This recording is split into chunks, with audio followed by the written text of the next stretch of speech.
Kepada tuan-tuan di negara kita banyak peristiwa. Kalau tuan-tuan dengar siapa yang follow cerita Mat Kilau yang lebih simple lah. Tuan-tuan follow cerita Tuan Haji Abdul Rahman Limbong. Tuan-tuan follow kisah perang musuh berbisik. Hari ini adalah wilayah kita.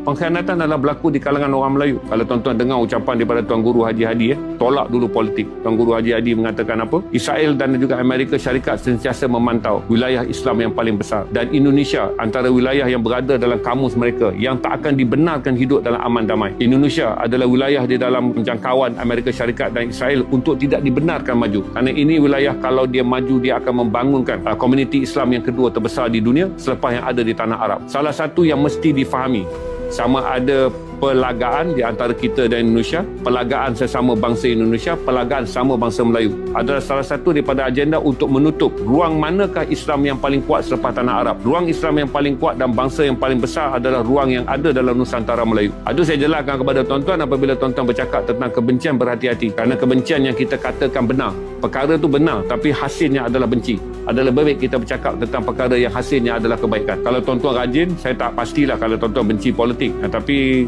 dalam ucapan Tuan Guru Haji Hadi tak menyentuh undi lapas. Dia hanya menyentuh tentang bagaimana pengalaman beliau bersama dengan Majlis Ulama Islam, bersama dengan para ulama di seluruh dunia, berbincang tentang agenda ini. Dan salah satu yang mereka jaga adalah jangan sampai bumi Nusantara ini juga bermandi darah sesama orang Islam di atas pertumbungan-pertumbungan yang Barat dapat tahu di mana titik rapuhnya. Sama